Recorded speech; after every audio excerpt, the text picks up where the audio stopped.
Today we're going to be talking about the 5 most important rules for fitness and functionality for a lifetime.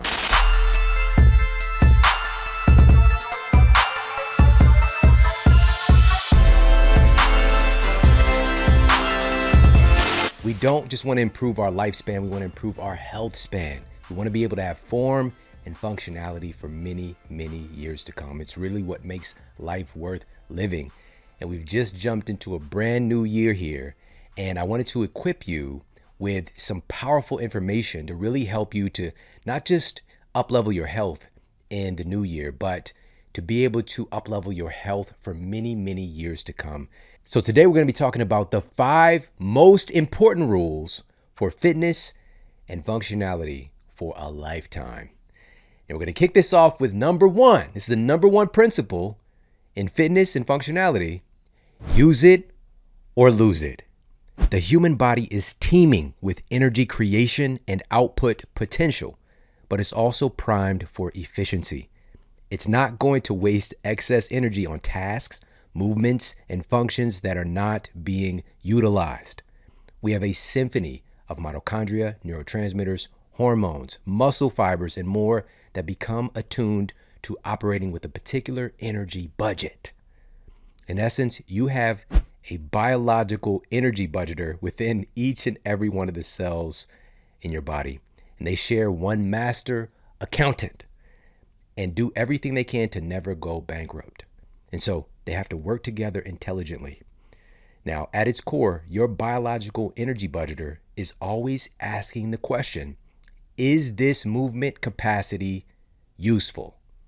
Is this movement capacity useful? Does my human that I'm managing need energy to do a particular movement? Or can we siphon that and direct that somewhere else? Or can we downregulate energy expenditure?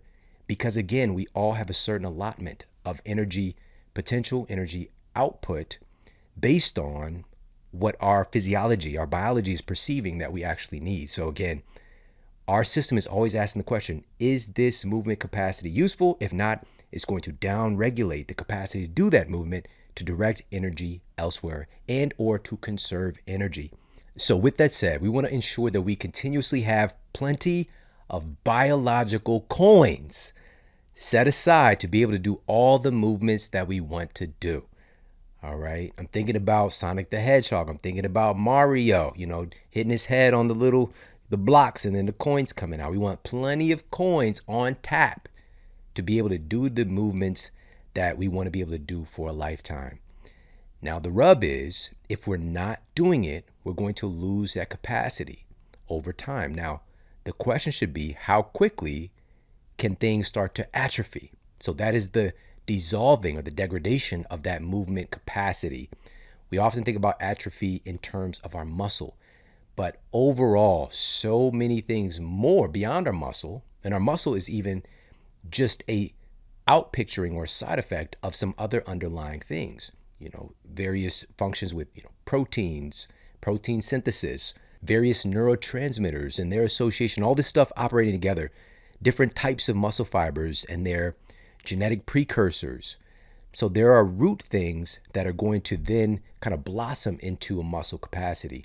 But all of these things can get degraded or downgraded, downregulated over time if we're not utilizing them.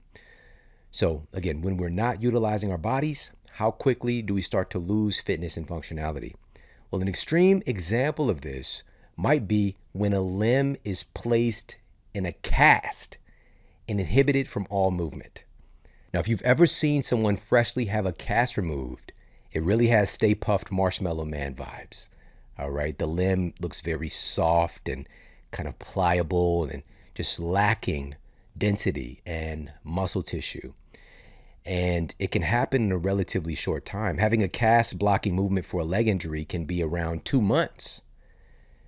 And again, if you see one limb compared to the other, one arm or one leg compared to the other, it's shocking how quickly things can atrophy. But here's the good news. On the other side, the healing oftentimes, and we've got some clinical data to affirm this, it can heal back stronger in some ways than the leg that wasn't injured. But also, in many instances, we can lose some functionality. We can lose the ability for nerves to fire efficiently and effectively, and we got to retrain our system to be able to do it. So again, having a cast blocking movement for a leg injury can be around 2 months, but significant atrophy actually happens much quicker than that. Take, for example, the absence of resistance through movement and gravitational forces overall, like what happens when astronauts are living in outer space.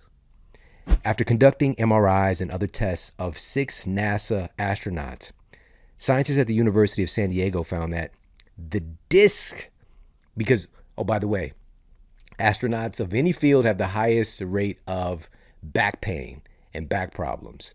But they found that their disc didn't change their shape that much while in space. Instead, it is the paraspinal muscles which connect the bones of the spine together and control their movement, shrunk by almost 20%. And this, again, according to NASA-sanctioned research.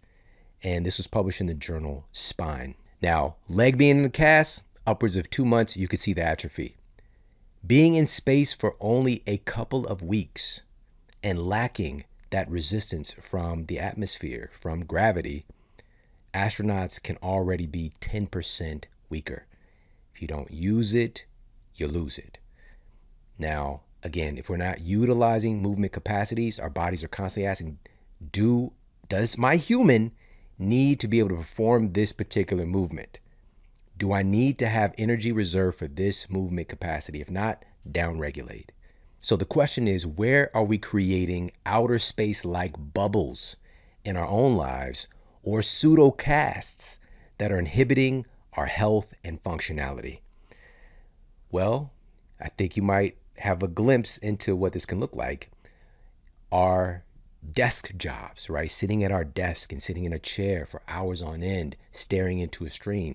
That is a glorified pseudocast that we're creating, where we're limiting movement capacities, and we're also training our biology to be very good at sitting in a chair and staring at a screen, because that is what we're demanding of our bodies to be able to do.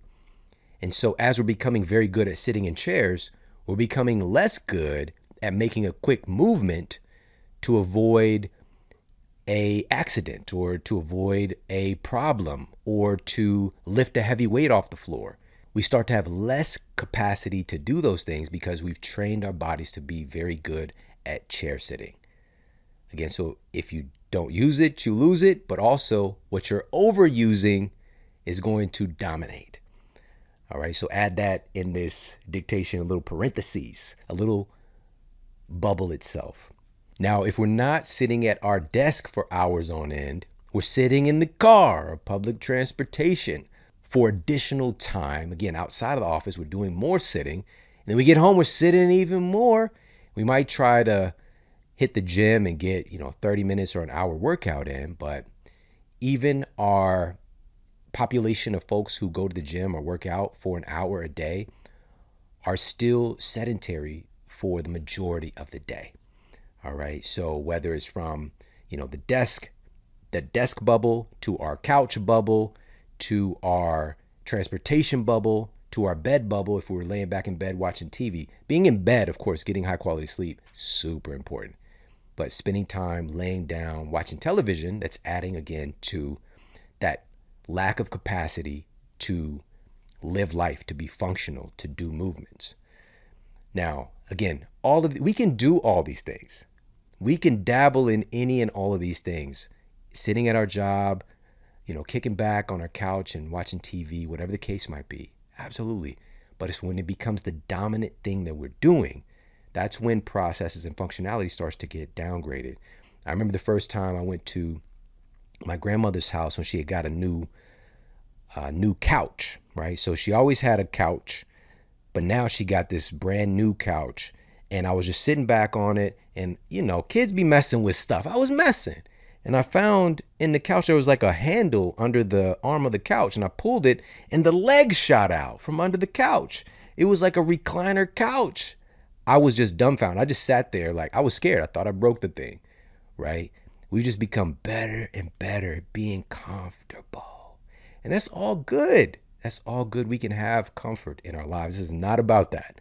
This is about what are we doing the majority of the time. We've literally got chairs called lazy boys. All right. Now, there's a time to be lazy, but we also have to remember, keep this mantra in our mind: use it or lose it. Say it with me: use it or lose it. All right. So, again, number one here, use it or lose it. But we're looking at really keeping our movement capacity channels open. I want you, number one, to make it a mandate to use your body, in a variety of ways to keep those channels of function open and available for a lifetime. We've got to proactively use our bodies in a variety of ways to keep those functional channels open and available. If we're not doing it, it's going to get downregulated. So we need a variety of movement nutritional inputs. Think about this as having a well-rounded nutrient diet for our body, for our movement capacities. All right. So it's movement nutrients, right? So we need a little bit of this, a little bit of that. And we're going to go through some specifics today to really lean into what those look like. But, whether it is the ability to get off of the couch, i.e. doing a squat, box squats, or squatting in general, being able to get into a resting squat position, whether it is being able to walk backwards, to be able to balance on things. Just yesterday, I went to the store. I went to Erewhon. I'm here in LA. Erewhon. All right, Erewhon. If people haven't been to Erewhon before, it's like, Whole Foods is kind of like a state school. All right, nice credibility. Erewhon is like Ivy League. All right, that's the perception here. Okay, I'm not saying that, I'm not going to confirm nor deny any of these things. All right, but I stopped by the Erewhon, and there was like a couple of cars, parked in interesting ways, and a truck was like dropping off some stuff because it's like a strip mall situation where the Erewhon is, and and by the way, shout out to everybody at Erewhon. So many of the folks that work at Erewhon listen to the Model Health Show, baby. Let's go. And of course, a lot of folks that shop at Erewhon come up to me. I've probably been there, I don't know, maybe 15 times, and probably 14, maybe one of those times, somebody didn't come and say hello, that listens to the show. So it's pretty cool. It's pretty cool. But anyway, so there was a part of the curb that was, kind of separating the parking lot. It was like elevated from the parking lot. The curb is obviously elevated, and then there's like some grass, but there's this little space. It's kind of like a balance beam to be able to walk on the curb. And so I just went right into play mode, right? Seeing the world through a lens of play. And I was just balancing, walking down that curb, walking to Erewhon, and I might have looked to, the outside world, like, what is this grown man doing, balancing, step on the crack, breaking your mama's back type vibes. But I don't care. I'm having fun. I'm seeing the world through a lens of play. And also, again, getting that opportunity to get a movement nutrient in for myself, for my body, for that capacity to be able to balance and to be able to, all the different things in my gait and to press off and the muscles firing. And so many cool things are happening underneath the surface that we have no idea about the depth of how much that nutrient mattered. But again, taking the time, seeing our world differently, seeing our bodies differently, and providing different movement nutrients whenever we see an opportunity, and or making it a must, making it a mandate to do that, right? So, and the same thing happens like when we're in the gym. We don't want to get caught in these, up, down, push, pull, robotic things. Like, life doesn't come at us like that. We can do some of that stuff. And so I'm grateful that we're now seeing a shift over in more unconventional movements and more functional movements. And people are utilizing the squat rack for sure, and also the hip thrust. Hip thrusts are out here. Okay. They are out here heavy now. Okay. People are getting the bar on the legs and thrust in big way. You want to be able to thrust. All right. That's another thing. Long term, where's your thrust at? All right. But some of it's ridiculous. Like, we don't need 1,000 pounds Hulk smash type thrust. All right. We're not trying to break nobody's hips out here. And I'm not talking about you breaking your own hip. I'm talking about breaking somebody else's hip with the thrust. All right. So, but then there's even machines where you could load and then, do the hip thrust. But again, another movement input, movement nutrient to add to our repertoire so that we can continue to do that movement long term. If you're not thrusting, you're not, you feel me? All right. So that is number one here on our list of the 5 most important rules for fitness and functionality. Use it or lose it.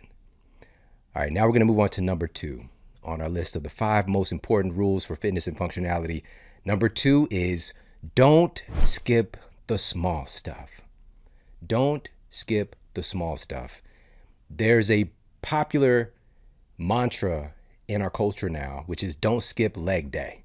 It's become a cultural shift, and it's amazing. I've seen it firsthand. For years, I've been going to the gym prior to recent, maybe the last 5 years has been a big change. But I would go to the gym, squat racks always open. Nobody's using the squat racks. I could walk right up to one, grab a squat rack. All right. If there's 2 squat racks in the gym, generally one is going to be open forever until about the last 5 years, maybe 5 to 8 years it's changed. All right. Or somebody's in the squat rack doing curls. All right. That's kind of, it's a little bit of a blasphemy, but hey, if nobody's using it, all good. So we've got this don't skip leg day.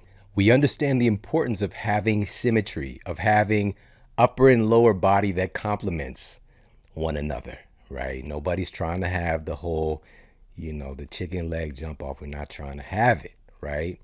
And what historically would happen, it's the fellas who are utilizing the gym and the heavy weight and not putting as much effort into, because they just want to have the guns, right? Sun's out, guns out, right? But being able to have a proportioned physique, that's the superficial part. The fitness and functionality comes from having a lower body that works in symphony, that works in cooperation with the upper body to live a life and to do movements and to express yourself, right? It's the superficial thing is not having the Popeye the Sailor Man vibes going on where the upper body is jacked, the forearms are swole, and then the lower body is, stick figure vibes. That's a superficial thing.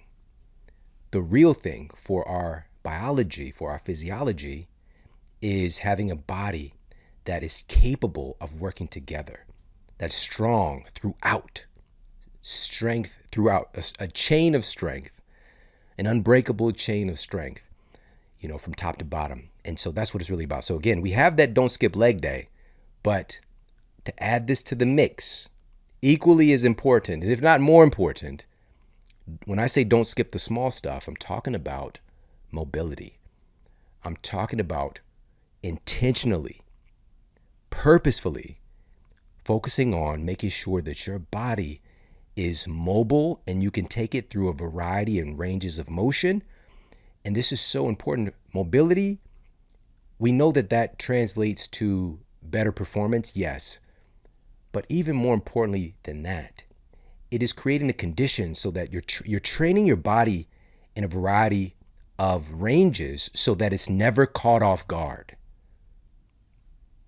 right? So if you're in a situation where your arm goes back, whether it's like something accidental happens in your day-to-day life or while you're, competing or whatever the case might be, and your arm goes at a crazy funky angle, if your arm has been there before, it dramatically reduces the risk of an injury occurring because there's a neural association, because there's a nerve pathway that's been established between that movement and the real world.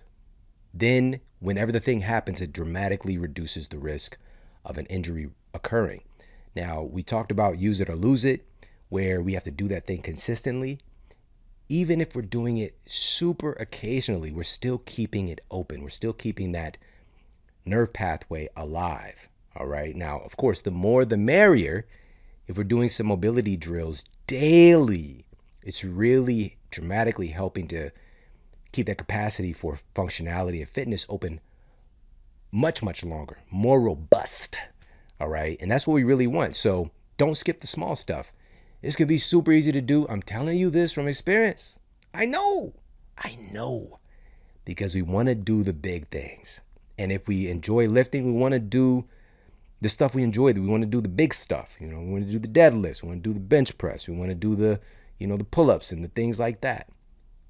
And the mobility stuff, which we tend to do after, the quote stretching, if you're running short on time, that's going to get forfeited. All right. So what I've done is I've built it into my life. Every single day, multiple times a day now, I'll just take 3 to 5 minutes and run through a few mobility drills.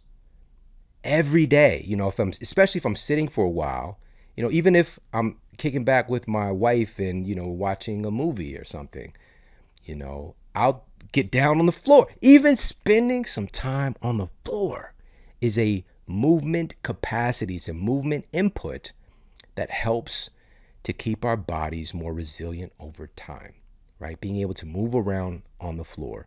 So I might have like my knees tilted in one way, then another way, or out in front of me, have my feet out in front of me, or, doing a couple of, simple yoga poses, getting into the baby pose, whatever it is, just taking a few moments and doing a couple mobility drills. And we'll put in the show notes a couple of links for some mobility drills that I like, all right, that I utilize. And one of them is coming from my really good friend, Coach Luka Hocevar. All right, that's my guy, and he's been on the Model Health Show 2 times now. And if I'm having somebody, a repeat guest, it's the familia, it's the family vibes, but also just because they have such a wealth of knowledge and more things to explore and unpack. And so we'll put a couple links for you. And again, if we're talking about fitness and functionality long-term for life, these are the steps to get there. Don't skip the small stuff. We want to train our bodies so that they're not going to be caught off guard. Specifically, we're training our brain, our nervous system, and our musculature so that they're never going to be caught off guard. All right. We stay ready so we don't have to get ready. All right. And this becomes more obvious once you've experienced an injury. Then you realize how silly it can be when we're not preparing our bodies for things. Now, of course, there's certain things that are just kind of outside of our control. Random things can happen, but there's so much we can do proactively to prevent the typical degradation and increased risk of injury that many people see as they move on in age. And unfortunately, this is happening to people younger and younger in our population. Their bodies, they're not taking care of the small stuff, and it's pulling them off of the football field or the track or whatever their particular sport might be, right? There's a reason behind it. And this is also why some of the best programs out there are now incorporating movement practices with their students, with their student athletes. So they're doing yoga practices, they're doing, mobility drills. When I was playing football, we did static stretching, right? Now, this is not to get into a this or that, or, that's bad, this is good. There's a place for all of this stuff. Sometimes you are in a static position. And so static stretching is not bad, but when there was a movement that really demonized static stretching, saying it leads to increased risk of injury, there's some data that affirms that, and there's data that disproves that. It's really sketchy to consider that. I really feel that it's overall lacking in actually doing mobility drills, mobility exercises, being able to take our bodies through a variety of movements and ranges of motion, and thus being able to have that movement capacity available when you need it. All right, so again, we're going through the top 5 most important rules for functionality and fitness for a lifetime. All right, now don't skip the small stuff. That's number 2. And by the way, when we're talking about these connections, right, whether it's with our muscles, our various muscle fibers, neurotransmitters, even nerves being able to talk to themselves, and even our brain cells, right? We've got these axon terminals, and we've got these dendrites, and we've got this like gap of cells being able to send data back and forth. And there's this kind of information superhighway, like light speed processes, trillions happening every second in our body. This really remarkable communication. But here's the thing, all of the things I just talked about, all of these processes, our bodies themselves are largely made from proteins. All right, so we know we have the cognitive connection with our muscles and protein, but so often we don't realize hormones are proteins. Enzymes, which essentially these are kind of lock and key components, like enzymes have to be present for your body to do pretty much anything. Enzymes are proteins. All right, this speaks to how important protein is, but protein has been so stigmatized in our culture, and it's really largely unwarranted because we don't understand how much the quality matters and how much it really matters to build healthy tissues. Again, emphasis on the quality, right? We need quality amino acids, building blocks. All these things are not created equal, period. All right. The problem is we get into this lens where we're seeing this tunnel vision of, okay, an amino acid is an amino acid.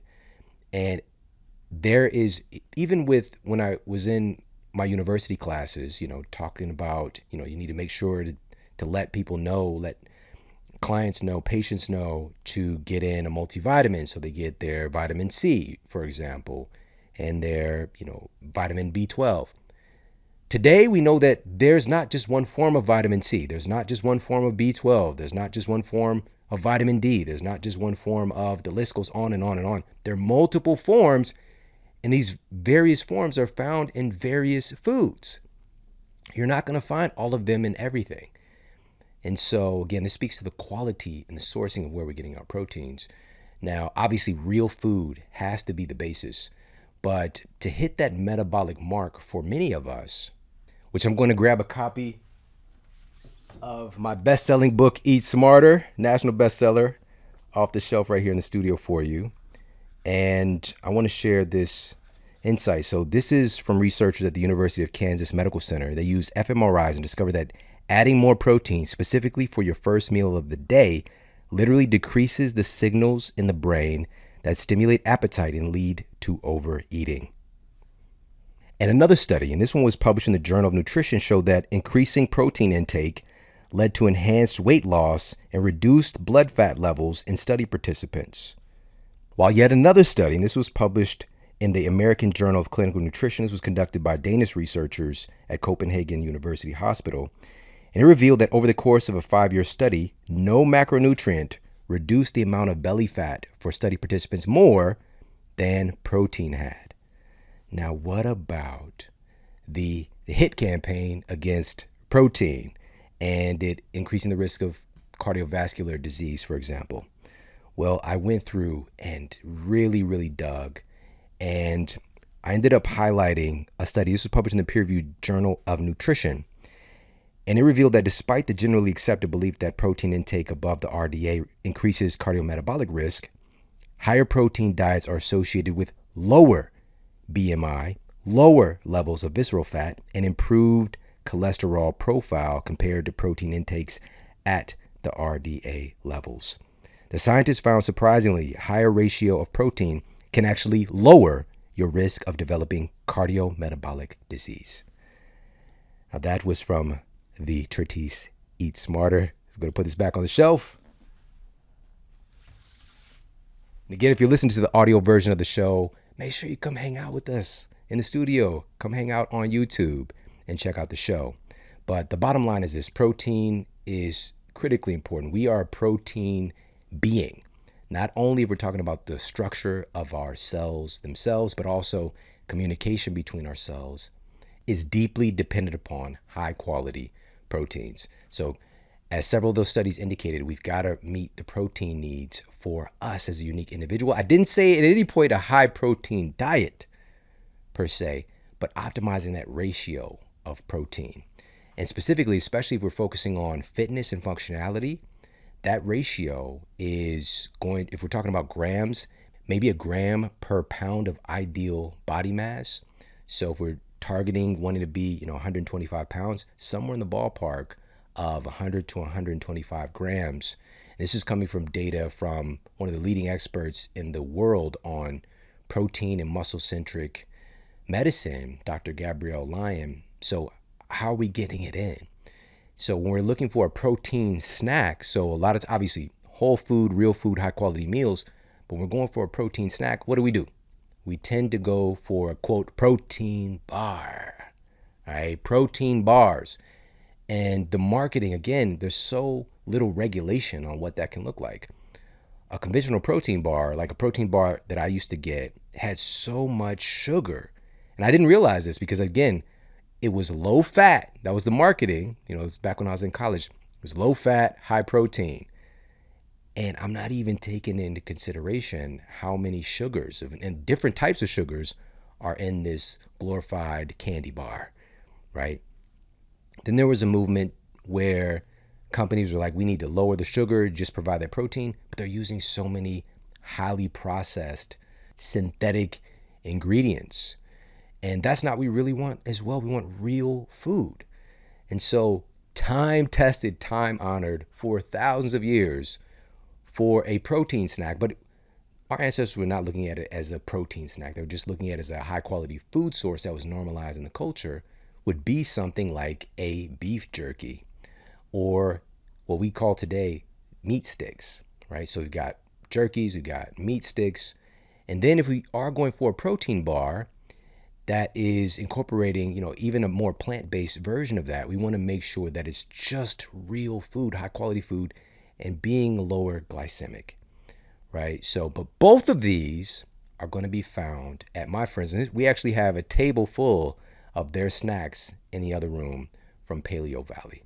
Now, their meat sticks are 100% grass-fed beef, truly pasture-raised, and also they're made, because of the quality, they're made in slow, small batches, and it actually takes 5 times longer to make them, but they trust that it's going to provide a better product for our microbiome, for our health overall, and it's unlike anything else on the market. And a lot of people are unaware that it's also pesticide-free, which means a lot because cows that are getting some time outside, they're often grazing in pesticide-laden grass, right? Pesticide-laden environments. And we're inherently going to be bioaccumulating, passing it on, and getting into our tissues as well. So again, they're doing things the right way, non-GMO, pesticide-free, gluten and grain-free, regeneratively raised as well. They're checking every box. Huge fan of the folks at Paleo Valley. Head over there, check them out. It's paleovalley.com/model. You get 15% off their meat sticks, their real food bars. Huge fan of their essential C complex, real superfood concentrate for vitamin C. That's paleovalley.com/model. 15% off their incredible foods. And again, they're doing stuff the right way. We want to support companies that really care about what they're doing.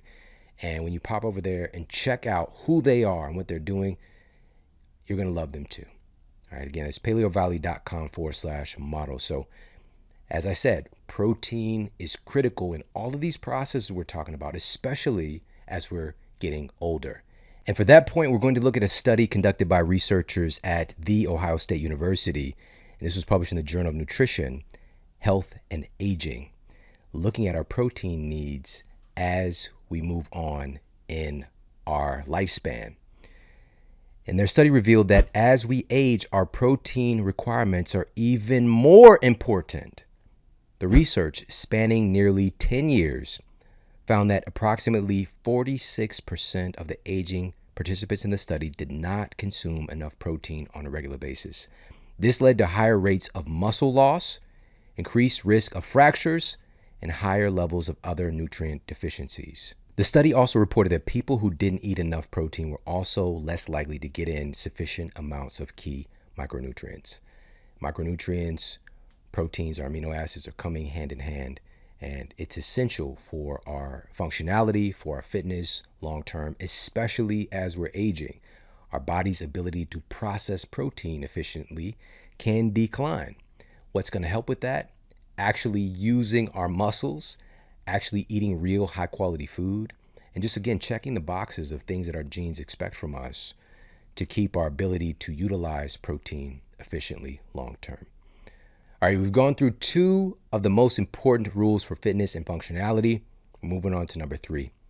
And number 3, the most important exercise for function and fitness is walking. All right, we're bipedal. We are bipedal. You're not going to find too many animals out here walking around on 2s. All right, they can hop up for a moment. A bear can hop up for a moment. All right, but generally he's roaming around, he's doing his bear thing. All right, we're bipedal. We're designed to walk. And for us to be able to utilize that capacity, we have to utilize that capacity. Our genes expect us to walk. It is a huge determinant of overall functionality because when we're walking, our bodies are working in a symphony. All right. We might not think that it's an upper body exercise, but we have studies affirming that there's even tonality and improved health upstream with our muscles when we're walking. And we're going to talk a little bit why that is, but the bottom line is this is an incredibly important environmental input. When we are walking consistently, it's an environmental signal that's influencing our genes. It's an epigenetic influence communicating with our genes and our genetic expression, and it's informing our system, our biology throughout, that this person is needing to be able to move and operate in the environment. This person is being useful. This person is doing movements, and we require energy to be able to do these things. This person is living, right? So let's keep energy pathways open. Let's help to support functionality and fitness because this person is being active. It's a signal. And if we're not life is movement. Life is movement. If we're not signaling to our DNA, to our genes, that movement is important, we cease to have capacities. Those movement capacities start to go down. When we lose our lives, cellular senescence, when things stop happening, it's a lack of movement. That's when life is over. All right. Life is movement. And so providing this movement input through walking is critical to the expression of our genes. Again, our genes expect us to walk. We're designed to do that far more than any other exercise. We could do the other exercises. We can do some cool stuff. We could deadlift. We can do the hip thrust. We could bench press.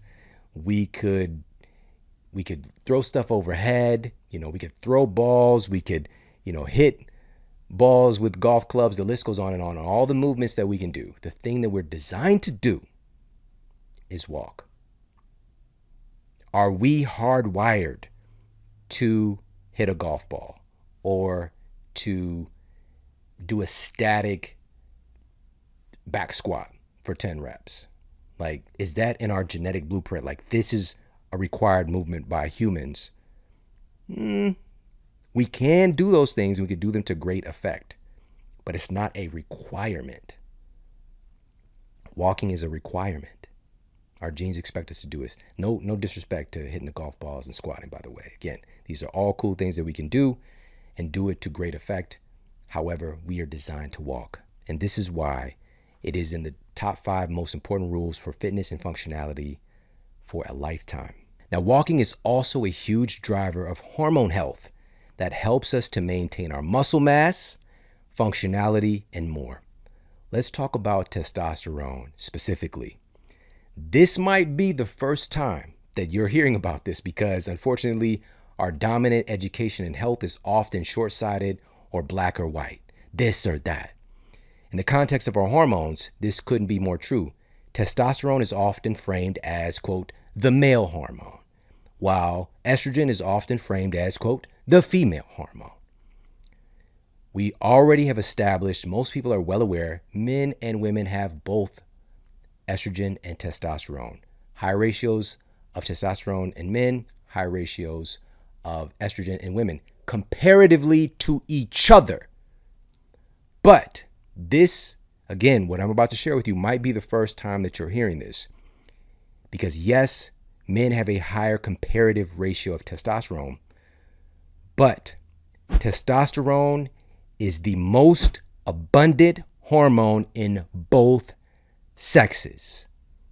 This isn't black or white. This isn't male versus female. This hormone has been put into this pithy box and has been disregarded in how important it is for human health overall, not just one sex or the other, for human health overall.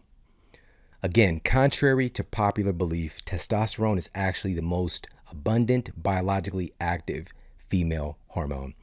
And the information on this is detailed in a 2013 study titled Testosterone Therapy in Women, Myths and Misconceptions.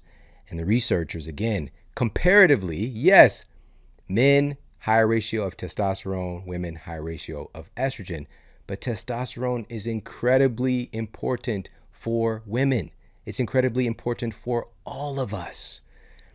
Now, the problem is, of course, if it doesn't fit into this black or white narrative, that keeps us separate, by the way, keeps us ignorant, keeps us disempowered. We miss out on how important this is and what we can do as a species to protect and cultivate this primary driver of human health. Here are just a few things that testosterone is responsible for. It's involved in the production of our red blood cells. Kind of important. You need your blood. If you don't have blood, you don't have life. It's the river of life itself, right? So who knew? Again, black or white, this male, female hormone. No. Blood is needed to make our blood cells. Body fat distribution and utilization. Testosterone is a primary hormone involved in body fat distribution and utilization. Testosterone goes down, body fat starts acting up. All right. It's like the parents are gone. We're gonna throw a baby bash. Okay, we're gonna throw a bash at the house, and we might not like the outcomes. It's also involved in our bone density. It's so important. Again, as we age, this conversation becomes more and more important. We don't have to have that stuff happen. We've got to protect and cultivate testosterone to support our bone density. Also involved in muscle growth and strength. You know this one. This is important for everybody. This is important for being human. It's also involved in sex drive. Do I need to say more about this one? All right. Kind of important, especially again, moving down the line, we still want to have that capacity. All right. Also, it's involved in fertility itself, keeping the species going. Yes, super important. Not so fun fact, human fertility, and including in that the rate of miscarriages and the decline in sperm motility, all of these. So for the past approximately 50 years, and we'll put the study up for everybody to see, the ability to reproduce has gone down about 1% every year for the last 50 years. 1 year doesn't sound like much, but when you compound this, when we start to get into 50 years, it's a shocking decrease in our ability to reproduce as a species, which at the same time, we see this new benchmark hit with the global population.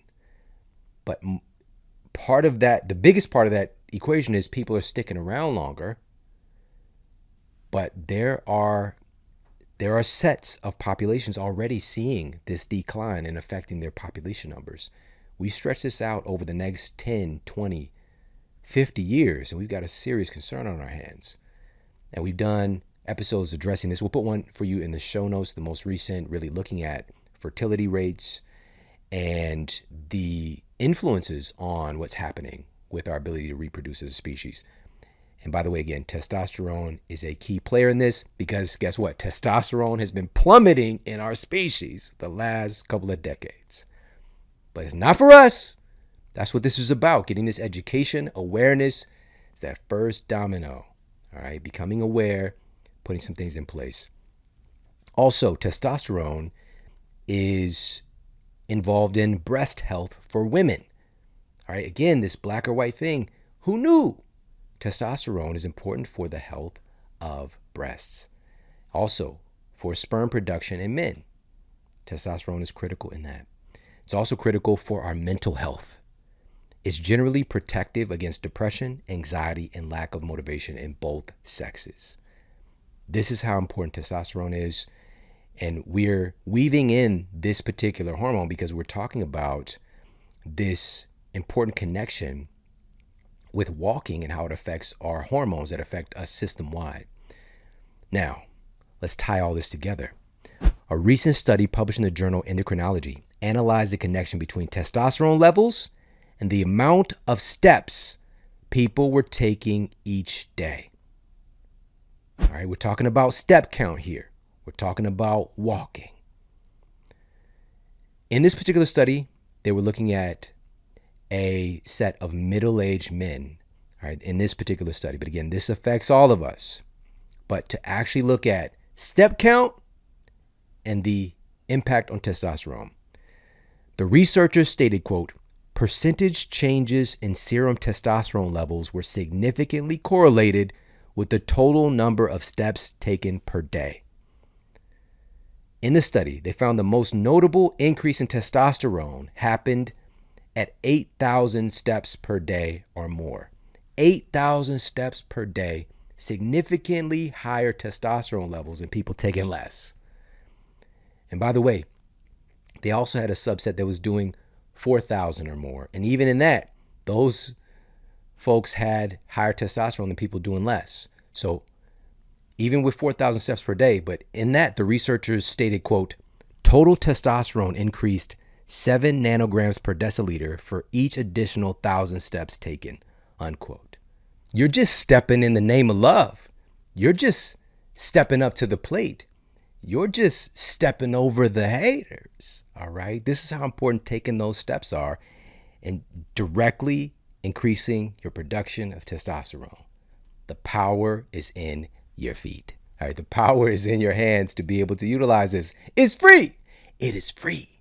You don't have to buy a course. You don't have to buy a supplement. You don't have to hire somebody. Just walk. And you get all of this benefit. All right. But the question is, are we doing it? And as you know, as a species today, we're not doing this. We're not getting these steps in. And it is something vital. Our genes expect us to walk. Side effect when we don't do it, we see alterations in how our biology is working, i.e. the onset of disease diagnosis, which these are just symptom clusters, right? Downregulation in our ability to produce various hormones that keep us vital and young and functional, right? Insulin resistance, leptin resistance, reduced cognitive function, all the things, these are symptoms. This is feedback from our bodies that something is off. It's not indicating that we're deficient in lisinopril. It's not indicating that we're deficient in Zoloft. It's not indicating that we're deficient in a drug. When we're not doing the things that our genes expect us to do, our bodies make adaptations to function under unideal circumstances. 8,000 steps a day, all right? We're Luke Skywalking on these haters. Luke Skywalking, all right? Make it a mandate. This year, this is the year, get your steps in. Targeting between 8,000 and 10,000 steps a day. From time to time, if you don't hit that mark, all good. But generally, that should be the minimum effective dose to protect your hormones. 8 to 10, all right? We can get diminishing returns far down the line. We don't have to talk about, because some people like, how many steps can I take? What if I take 25,000 steps? Is my testosterone, am I just going to walk around and, just be knocking over like bookshelves and things like that, just walking around because, the testosterone is just so robust and my pants are getting tighter, all right? Will that happen at 25,000 steps? No, okay? No, that will not happen. You're not going to get Pinocchio going on, all right? But you will have an increase in your testosterone levels, absolutely, But we can reach a place where we get diminishing returns. We're just walking ourselves into the ground. But that is so difficult to do. We're talking about tens of thousands of steps, of course, yes. But even an occasional input like that, that's all right, right? For most people, it's just getting to the place where they're getting the 8 to 10 in, the 8 to 10,000 a day, all right? And that upper cap, is, 20,000, 30,000. It's way down the line, all right? So we don't have to worry about that.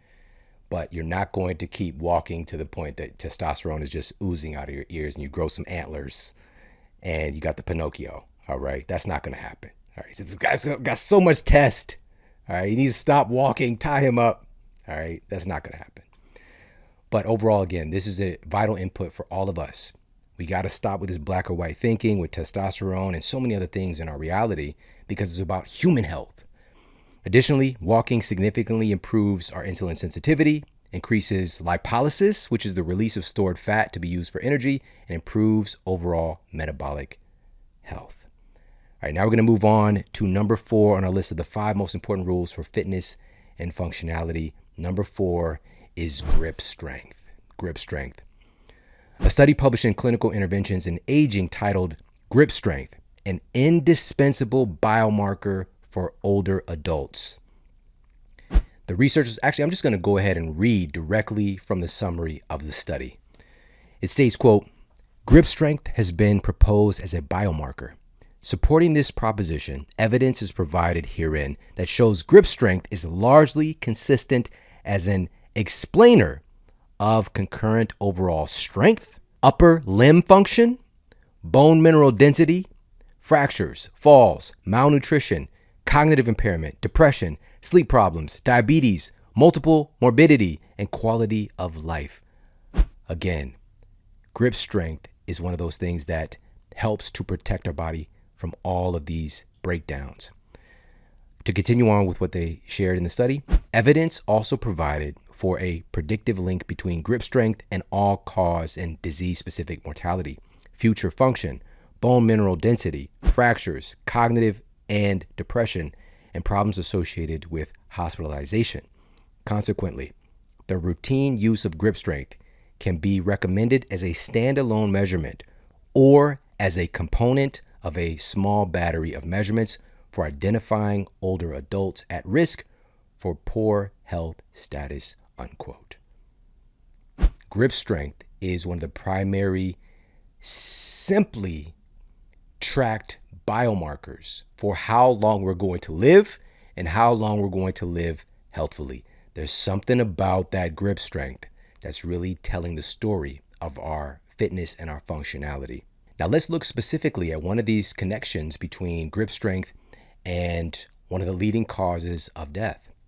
A study published in The Lancet in 2015 determined that weak grip strength is linked with shorter survival and a greater risk of having a heart attack or stroke. And this is according to an international study involving almost 140,000 adults from 17 culturally and economically diverse countries. All right, so no matter where you're at, you can't run from lack of grip strength. Now, the question is, what? Just like start there. How grip strength? How is that determining my lifespan and my disease risk?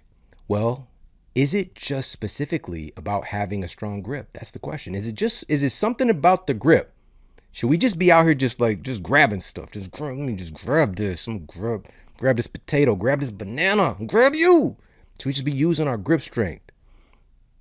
Well, what it actually means physiologically, it means that you can do more things that are useful for your survival. That's what it really means. Again, we're talking about an environmental input in our biology, this interaction. Grip strength is an indicator that we can do more things that are useful for our survival. Being active in general and occasionally lifting weights, you're going to have better grip strength. That's a given than the general population. But specifically, we want to focus on improving our grip strength.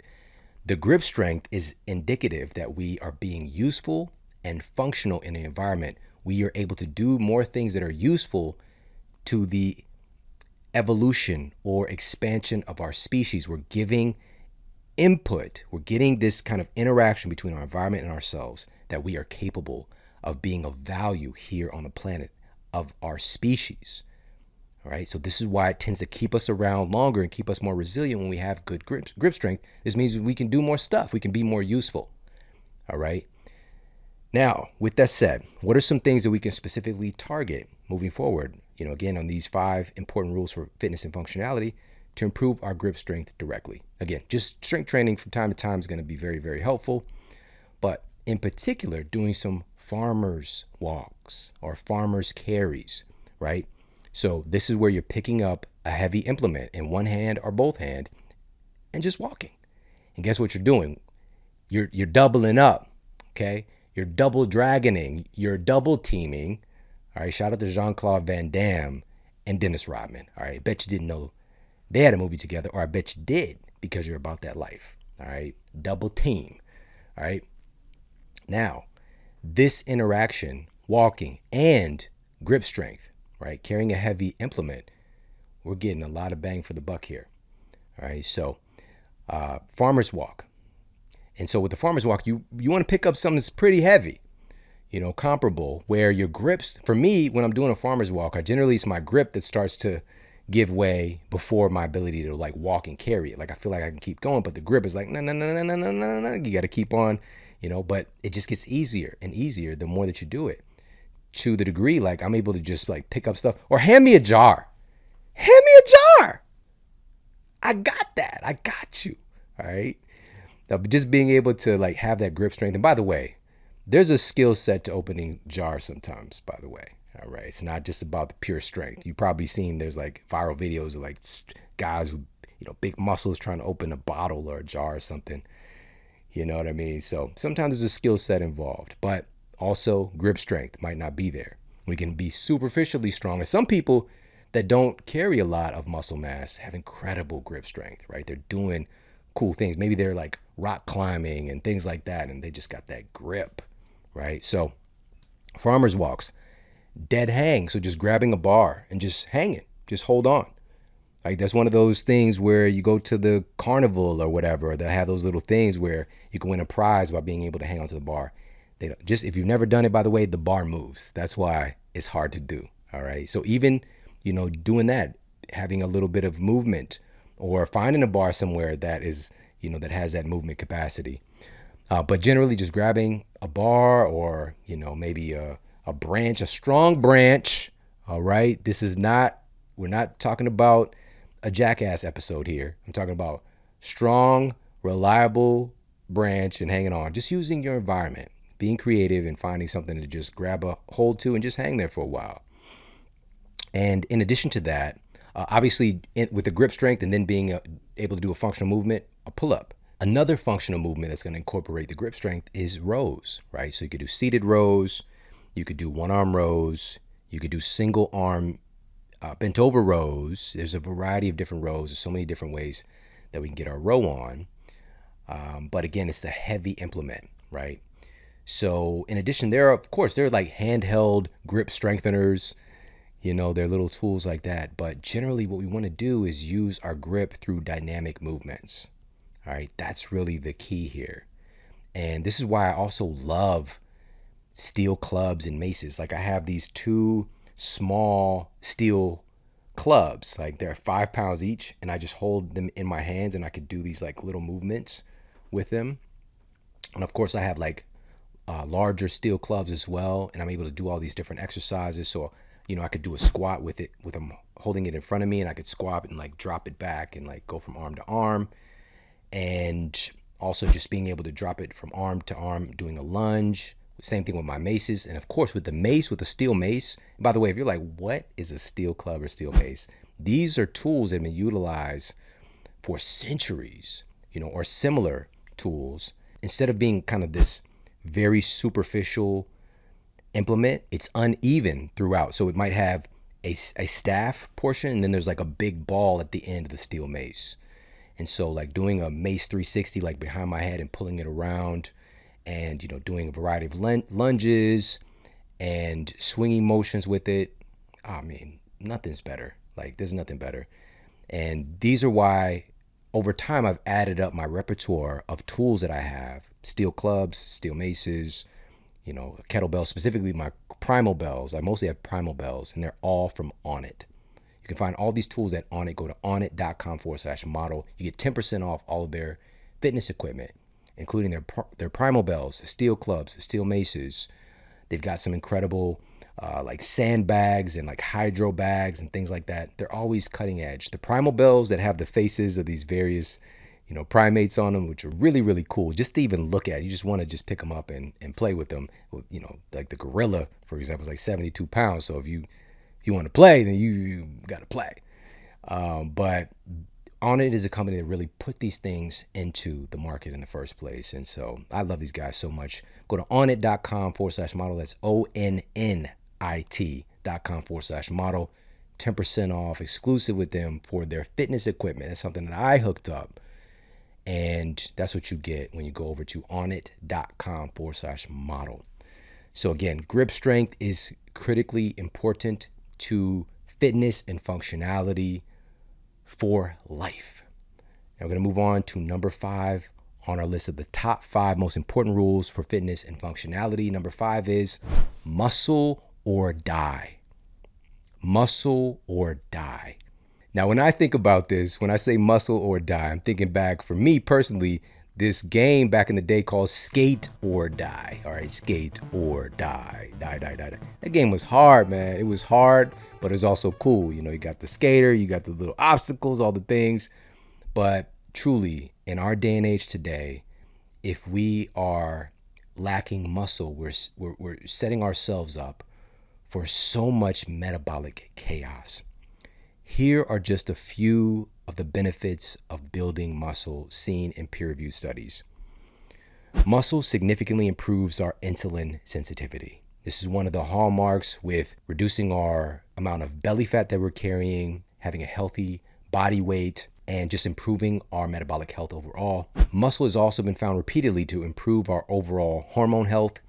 It's been found to improve our cognitive function. The brain-muscle connection is phenomenal. We've done a masterclass on that, which we'll put for you in the show notes. Muscle has also been shown to improve our immune system performance substantially. Muscle has been found to protect our bodies against injuries and also to speed recovery if we ever experience an injury.